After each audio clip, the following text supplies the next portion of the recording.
السلام علیکم ناظرین، TNN ٹی وی کے نیوز بلیٹن کے ساتھ میں ہوں بشرا خان۔ سب سے پہلے شامل کریں گے news head lines.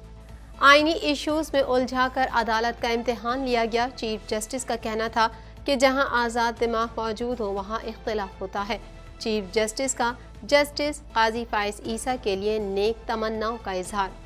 Pak Afghan مذاکرات ناکام، طورخم بارڈر بدستور بند۔ پاکستانی حدود میں عمارت کی تعمیر قبول نہیں، دفتر خارجہ کا افغانستان کو جواب۔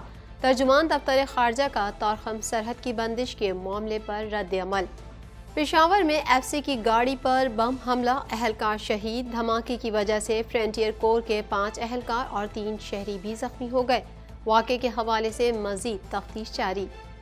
سانحہ بلدیہ فیکٹری، رحمان بھولا اور زبیر چریا کی اپیلیں مسترد۔ رؤف صدیقی سمیت 4 ملزمان کی بریت کے خلاف حکومتی اپیلیں مسترد۔ MQM رہنما کا کہنا ہے کہ یہ فیصلہ ہوا ہے کہ ہم بے گناہ ہیں۔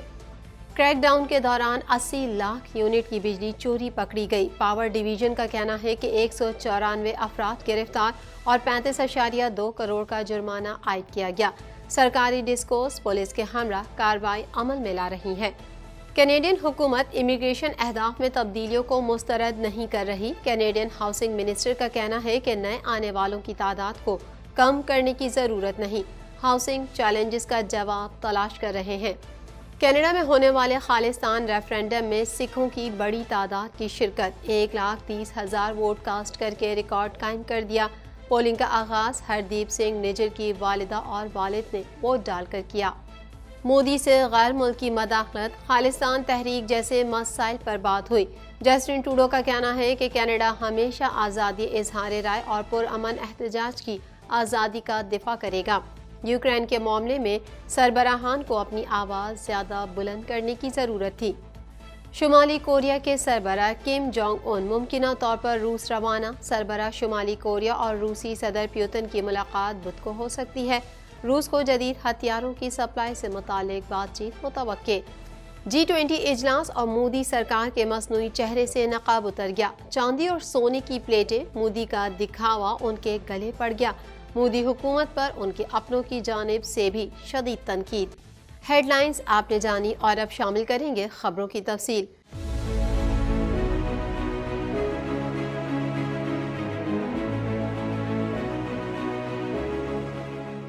1.25 کروڑ کی آبادی پر مشتمل کراچی میٹروپولیٹن سٹی میں صحت کے حوالے سے ہسپتال تو بہت، لیکن فزیوتھراپی سینٹر نایاب ہیں۔ الحمدللہ ہم نے اس کمی کو پورا کرتے ہوئے گلستان جوہر میں زبیداس فزیوتھراپی سینٹر کا آغاز کر دیا ہے۔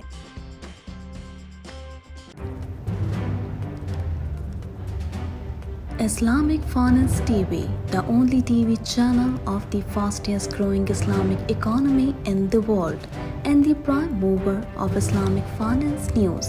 Follow us on our social media handles and watch our reports and educational program at www.islamicfinancetv.com.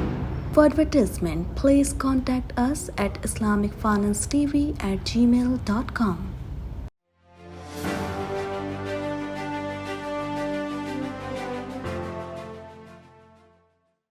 نئے عدالتی سال کی تقریب سے خطاب کرتے ہوئے چیف جسٹس پاکستان عمر عطا بندیال نے کہا کہ بطور چیف جسٹس آخری بار نئے عدالتی سال کی تقریب سے خطاب کر رہا ہوں۔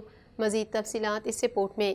نئے عدالتی سال کی تقریب سے خطاب کرتے ہوئے چیف جسٹس پاکستان عمر عطا بندیال نے کہا ہے کہ بطور چیف جسٹس آخری بار نئے عدالتی سال کی تقریب سے خطاب کر رہا ہوں۔ چیف جسٹس عمر عطا بندیال نے جسٹس قاضی فائز عیسیٰ کے لیے نیک تمناؤں کا اظہار کرتے ہوئے کہا، قاضی فائز عیسیٰ بہت اچھے انسان ہیں، لیکن میری اور ان کی اپروچ الگ ہے۔ جہاں آزاد دماغ موجود ہو وہاں اختلاف ہوتا ہے۔ چیف جسٹس پاکستان عمر عطا بندیال نے کہا کہ فروری 2023 میں سپریم کورٹ کے سامنے کئی آئینی مقدمات آئے۔ آئینی ایشوز میں الجھا کر عدالت کا امتحان لیا گیا۔ تفصیلات کے مطابق چیف جسٹس عمر عطا بندیال کی جانب سے جسٹس قاضی فائز عیسیٰ کے لیے نیک تمناؤں کا اظہار کیا گیا۔ انہوں نے کہا ہے کہ گزشتہ سال اس تقریب میں عدالت کی 1 سالہ کارکردگی پر روشنی ڈالی تھی۔ 1 سال میں سپریم کورٹ نے ریکارڈ 23,000 مقدمات نمٹائے۔ چیف جسٹس نے کہا کہ تمام ساتھی ججز کا میرے ساتھ برتاؤ بہت اچھا رہا۔ جہاں آزاد دماغ موجود ہو وہاں اختلاف ہوتا ہے۔ قاضی فائز عیسیٰ بہت اچھے انسان ہیں۔ میری اور ان کی اپروچ الگ ہے۔ چیف جسٹس عمر عطا بندیال نے کہا کہ میڈیا معاشرے کی آنکھیں اور کان ہے، لیکن میرے حوالے سے میڈیا میں غلط رپورٹنگ بھی کی گئی۔ گڈ ٹو سی یو والے میرے جملے کو غلط رنگ دیا گیا۔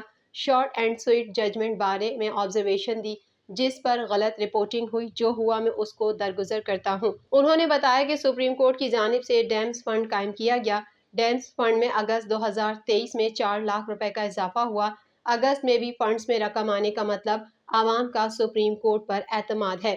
چیف جسٹس کا مزید کہنا تھا کہ ڈیمز فنڈ کے 18.6 ارب روپے نیشنل بینک کے ذریعے اسٹیٹ بینک میں انویسٹ کیے گئے۔ ڈیمز فنڈ کی نگرانی سپریم کورٹ کا 5 رکنی بینچ کر رہا ہے۔ ترجمان دفتر خارجہ پاکستان نے کہا ہے کہ افغان وزارت خارجہ کا بیان حیران کن ہے۔ پاکستان اپنی سرزمین کے اندر کسی بھی ڈھانچے کی تعمیر کو قبول نہیں کر سکتا۔ مزید جانیں گے اس رپورٹ میں۔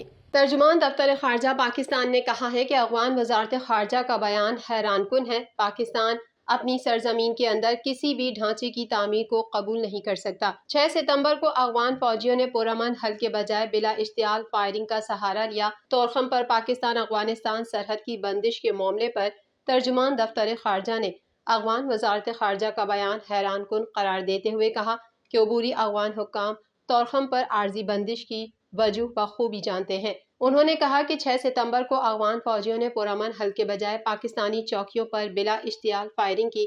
افغان فوجیوں نے طورخم بارڈر کے ٹرمینل کو نقصان پہنچایا۔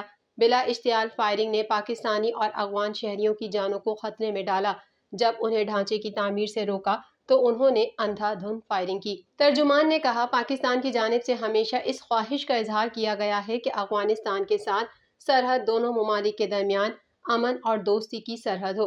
پاکستان نے کئی دہائیوں سے افغان بھائیوں اور بہنوں کا کھلے دل سے استقبال کیا ہے۔ سرحد پر تعینات افغان فوجیوں کی بلا جواز اشتعال انگیزیوں کے پیش نظر بھی پاکستان نے تحمل کا مظاہرہ کیا اور ہمیشہ بات چیت کو ترجیح دی۔ ترجمان نے کہا افغان وزارت خارجہ کے بیان میں کچھ غیر متعلقہ تبصرے اور نامناسب مشورے بھی ہیں۔ گزشتہ کئی دہائیوں سے پاکستان نے افغان ٹرانزٹ ٹریڈ میں سہولت فراہم کی اور کرتا رہے گا، لیکن پاکستان ٹرانزٹ ٹریڈ معاہدے کے غلط استعمال کی اجازت نہیں دے سکتا۔ ترجمان نے کہا کہ افغان فوجیوں نے پاکستانی اور افغان شہریوں کی جانوں کو خطرے میں ڈالا۔ پاکستانی سرحدی چوکیوں پر بلا اشتعال فائرنگ کو جائز قرار نہیں دیا جا سکتا۔ دفتر خارجہ کے مطابق افغان بارڈر سیکیورٹی فورسز کی بلا اشتعال فائرنگ سے دہشت گرد عناصر کی حوصلہ افزائی ہوتی ہے۔ یہ عناصر افغانستان کے اندر پناہ گاہوں سے لطف اندوز ہو رہے ہیں۔ UN سلامتی کونسل کی تجزیاتی معاونت ٹیم نے بھی تازہ رپورٹ میں اس کی تصدیق کی۔ انہوں نے کہا پاکستان دو طرفہ مسائل اور خدشات کو تعمیری بات چیت کے ذریعے حل کے لیے تیار ہے تاکہ دونوں ممالک اقتصادی رابطوں اور اس کے نتیجے میں خوشحالی کا فائدہ اٹھا سکیں۔ ہم توقع کرتے ہیں کہ افغان عبوری حکام پاکستان کے تحفظات کو ذہن میں رکھیں گے۔ توقع ہے افغان حکام پاکستان کی علاقائی سالمیت کا احترام کریں گے۔ ترجمان نے کہا ہم اس کو یقینی بنائیں گے کہ افغان سرزمین پاکستان کے خلاف دہشت گرد حملوں کے لیے لانچنگ پیڈ کے طور پر استعمال نہ ہو۔ تھانہ مچھنی گیٹ کی حدود ورسیک روڈ رنگ روڈ پرائم اسپتال کے قریب ایف سی کی گاڑی پر بم دھماکے میں اہلکار شہید ہو گیا۔ مزید جانتے ہیں اس رپورٹ میں۔ تھانہ مچھنی گیٹ کی حدود ورسیک روڈ رنگ روڈ پرائم اسپتال کے قریب ایف سی کی گاڑی پر بم دھماکے میں اہلکار شہید ہو گیا۔ ایس پی ورسیک ارشد خان کے مطابق دھماکے میں ایف سی کی گاڑی کو نشانہ بنایا گیا، جس کی نوعیت معلوم کر رہے ہیں۔ دھماکے کی وجہ سے فرنٹیئر کور کے 5 اہلکار اور 3 شہری زخمی ہو گئے۔ ایس پی ورسیک نے بتایا کہ مچھنی سے محمد رائفل کی گاڑیاں پشاور آ رہی تھیں۔ 10:30 بجے محمد رائفل کی گاڑی کو نشانہ بنایا گیا، جس کے نتیجے میں ایک اہلکار شہید اور دیگر اہلکار زخمی ہوئے ہیں۔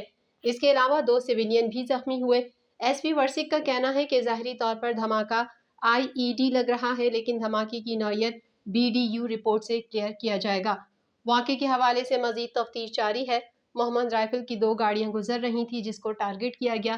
اسپتال ترجمان کے مطابق بم دھماکے کے باعث 7 افراد زخمی ہوئے ہیں، جنہیں ابتدائی طور پر پرائم اسپتال منتقل کیا گیا، جہاں اب وہاں سے مزید علاج معالجے کے لیے ریسکیو 1122 زخمیوں کو ابتدائی طبی امداد فراہم کرتے ہوئے لیڈی ریڈنگ اسپتال منتقل کرے گا۔ دھماکے کے 4 زخمیوں کو لیڈی ریڈنگ اسپتال پشاور لایا گیا اور 4 زخمیوں کو طبی امداد فراہم کر دی گئی ہے۔ زخمیوں کی حالت خطرے سے باہر ہے۔ سندھ ہائی کورٹ نے سانحہ بلدیہ فیکٹری کے مقدمے میں رحمان اور بھولا اور زبیر اور چریا کی سزاؤں کے خلاف اپیلیں مسترد کر دیں۔ مزید جانیں گے اس رپورٹ میں۔ سندھ ہائی کورٹ نے سانحہ بلدیہ فیکٹری کے مقدمے میں رحمان اور بھولا اور زبیر اور چریا کی سزاؤں کے خلاف اپیلیں مسترد کر دیں۔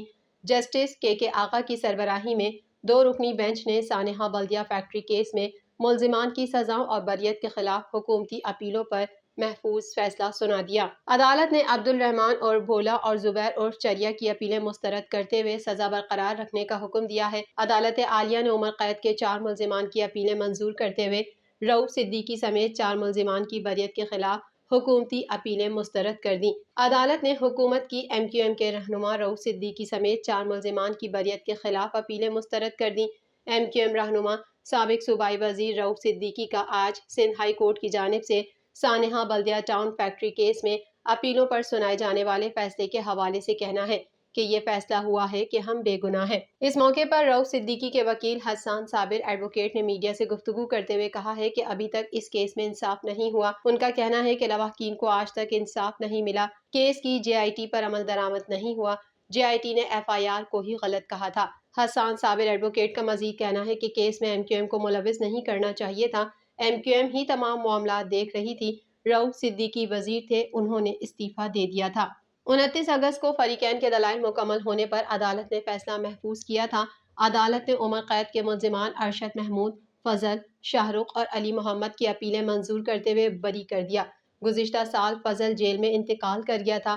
پروسیکیوشن کے مطابق انسداد دہشت گردی کی خصوصی عدالت نے 2020 میں 2 ملزمان کو سزائے موت اور 4 کو عمر قید کی سزا سنائی تھی۔ انسداد دہشت گردی کی خصوصی عدالت کے فیصلے کے خلاف ملزمان نے اپیلیں دائر کی تھیں، جبکہ حکومت نے رؤوف صدیقی سمیت 4 ملزمان کی بریت کو چیلنج کیا تھا۔ عدالت نے عبد الرحمان اور بھولا اور زبیر اور چریا کو سزائے موت سنائی تھی، جبکہ فیکٹری ملازمین ملزم شاہ رخ، فضل، ارشد محمود اور علی محمد کو عمر قید کی سزا سنائی تھی۔ انسداد دہشت گردی کی خصوصی عدالت نمبر 7 نے سانحہ بلدیہ فیکٹری کیس کا فیصلہ سنایا تھا۔ 11 ستمبر 2012 کو علی انٹرپرائزز بلدیہ ٹاؤن فیکٹری میں آتش زدگی سے 260 افراد جل کر جاں بحق ہو گئے تھے۔ بجلی کی مختلف تقسیم کار کمپنیوں کی جانب سے بجلی چوری روکنے کے لیے کارروائیاں جاری ہیں۔ مزید تفصیلات اس رپورٹ میں۔ بجلی کی مختلف تقسیم کار کمپنیوں کی جانب سے بجلی چوری روکنے کے لیے کارروائیاں جاری ہیں۔ پاور ڈویژن کے مطابق اب تک 80 لاکھ یونٹ کی بجلی چوری پکڑی جا چکی ہے، جبکہ 194 افراد کو گرفتار کیا جا چکا ہے اور 35.2 کروڑ کا جرمانہ عائد کیا گیا۔ سماجی رابطے کی ویب سائٹ ایکس پر اعداد و شمار جاری کرتے ہوئے راشد لنگڑیال نے بتایا کہ بجلی چوری میں ملوث 194 افراد کو گرفتار کیا گیا ہے۔ انہوں نے کہا کہ بجلی چوری پر لیسکو اور میککو میں دیگر کمپنیوں کے مقابلے میں بہتر کام ہو رہا ہے۔